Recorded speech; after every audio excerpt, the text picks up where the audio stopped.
Class 10th students, आज मैं आपको हिंदी में पाठ 2 संस्कृति का स्वरूप पढ़ाने जा रही हूँ। इस निबंधात्मक पाठ के लेखक हैं डॉक्टर वासुदेव शरण अग्रवाल। डॉक्टर वासुदेव शरण अग्रवाल का जन्म मेरठ जनपद के खेड़ा नामक ग्राम में सन 1904 ईस्वी में हुआ था और मृत्यु सन 1967 ईस्वी में हुई। माता पिता का निवास लखनऊ में होने के कारण उनका बचपन लखनऊ में बीता। प्रारंभिक शिक्षा भी लखनऊ में हुई। लखनऊ विश्वविद्यालय से एमए करने के उपरांत पीएचडी डीलिट की उपाधि प्राप्त की। इन्होंने सेंट्रल एशियन एंटीक्विटीज म्यूजियम के अधीक्षक तथा भारतीय पुरातत्व विभाग के अध्यक्ष पद पर सफलतापूर्वक कार्य किया। डॉक्टर वासुदेव शरण अग्रवाल भारतीय इतिहास, पुरातत्व और भारतीय संस्कृति के गंभीर अध्येताओं में शीर्ष स्थान पर हैं।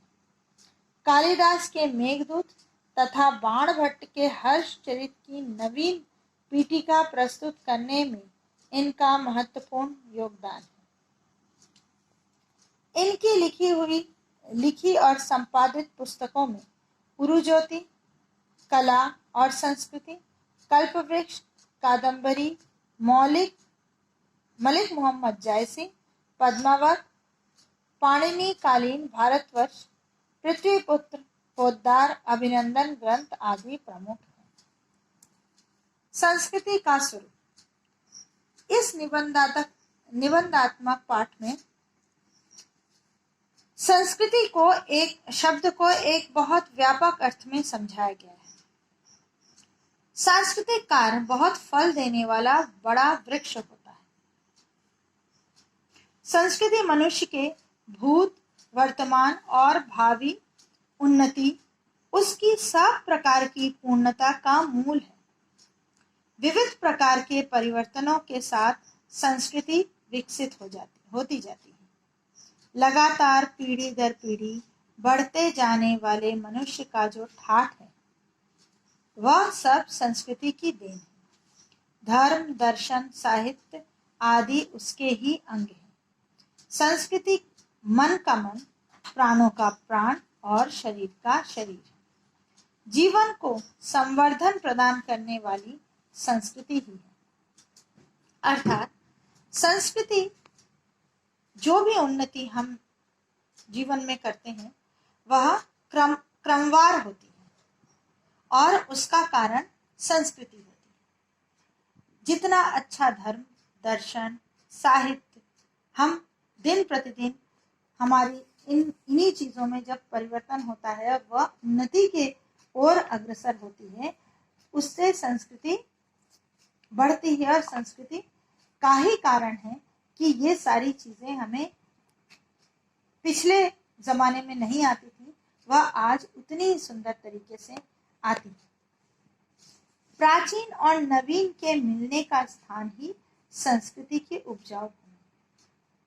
ऐसा नहीं कि प्राचीन काल में जो बातें, जो भी आचार व्यवहार हम करते थे, वह सारे गलत थे, या सारे ढोंग थे, या सारे अंधविश्वास थे। उसमें कुछ अच्छाइयां उसमें भी हैं। और आज जो नवीन विचार है, आज जो हमारी नवीन संस्कृति है, उसको भी हम पूरी तरीके से बहुत ही ज्यादा कारगर नहीं कह सकते, उसमें भी कमियां हैं।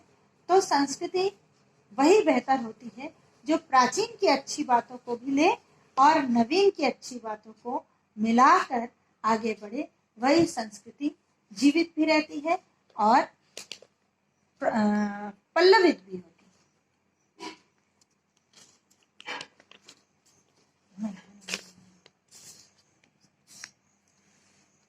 संसार में देश भेद से अनेक प्रकार के मनुष्य हैं। उनकी संस्कृतियां भी अनेक हैं। यहाँ नानात्व अनिवार्य है। वह मानवीय जीवन का झंझट नहीं, उसकी सजावट है।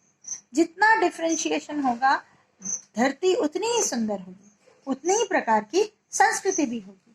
वह झंझट नहीं होती है, वह सजावट होती है। किंतु देश और काल की सीमा से बंधे हुए हमारा घनिष्ठ परिचय या संबंध किसी एक संस्कृति से ही संभव है। वही हमारी आत्मा और मन में रमी हुई होती है और उनका संस्कार करती है। यूं तो संसार में अनेक स्त्रियां और पुरुष हैं, पर एक जन्म में जो हमारे माता पिता बनते हैं उनके गुण हम में आते हैं, उन्हीं को हम अपनाते हैं। ऐसे ही संस्कृति का संबंध है। शायद आपको समझ में आ गया कि जिस प्रकार जिस जन्म में माता पिता होते हैं और उसी के गुण हम में आते हैं, अगले जन्म में कोई और माता पिता होते हैं। इसी प्रकार जिस पर्यावरण में, जिस देश में हमारा जन्म होता है, उसकी संस्कृति ही हमारे सांसों में बसी होती है। वह सच्चे अर्थों में हमारी धात्री होती है। इस दृष्टि से वह संस्कृति हमारे मन का मन, प्राणों का प्राण और शरीर का शरीर होती है। भारतीय राष्ट्र अब स्वतंत्र हुआ है। इसका अर्थ है कि हमें अपनी इच्छा के अनुसार अपना जीवन ढालने का अवसर प्राप्त हुआ है। जीवन का जो नवीन रूप हमें प्राप्त होगा वह अकस्मात अपने आप आ गिरने वाला नहीं है। उसके लिए जानबूझकर निश्चित विधि से हमें प्रयत्न करना होगा। लेखक जब ये निबंधात्मक ये आपके पाठ लिख रहे हैं तभी शायद भारत आजाद हुआ था। जब भारत आजाद हुआ तो लेखक को भी जिम्मेदारी लगी कि जो हमारी युवा पीढ़ी है वह किस प्रकार अपनी संस्कृति को, प्राचीन संस्कृति को भी संभाले और नवीन विचारधाराओं को भी अपनाए। राष्ट्र संवर्धन का सबसे प्रबल कार्य संस्कृति की साधना है। राष्ट्र संवर्धन मीन्स राष्ट्र की उन्नति। उसके लिए बुद्धिपूर्वक प्रयत्न करना आना चाहिए। हम उसका सम्मान करते हैं। देश के प्रत्येक भाग में इस प्रकार के प्रयत्न आवश्यक है। इस देश की संस्कृति की धारा अति प्राचीन काल से बहती आई है। हम उसका सम्मान करते हैं, किंतु उसके प्राणवत तत्व को अपना कर ही हम आगे बढ़ सकते हैं। उसका जो जड़ भाग है, उसे गुरुतर बोझ को यदि हम ढोना चाहें तो हमारी गति में अड़चन उत्पन्न हो सकती है। निरंतर गति मानव जीवन का वरदान है। व्यक्ति हो या राष्ट्र, जो एक पड़ाव पर टिका रहता है उसका जीवन भी ढलने लगता है। इसलिए चरैवती की धुन जब तक राष्ट्र के रथ चक्रों में गूंजती रहती है तभी तक प्रगति और उन्नति होती है। अन्यथा प्रकाश और प्राणवायु के कपाट बंद हो जाते हैं, जीवन रुंध जाता है। हमें जागरूक रहना चाहिए। ऐसा न हो कि हमारा मन परकोटा खींचकर आत्मरक्षा के साथ करने लगे। यहाँ लेखक कहना चाहते हैं कि देश आजाद हुआ है तो हमें अपने संस्कृति को कैसे संभालना है यह युवकों को आना चाहिए। बहुत ज्यादा जड़ में जाकर अगर हम संस्कृति को, बहुत प्राचीन संस्कृति को लेकर बैठेंगे तो हमारा आगे बढ़ना मुश्किल हो जाएगा।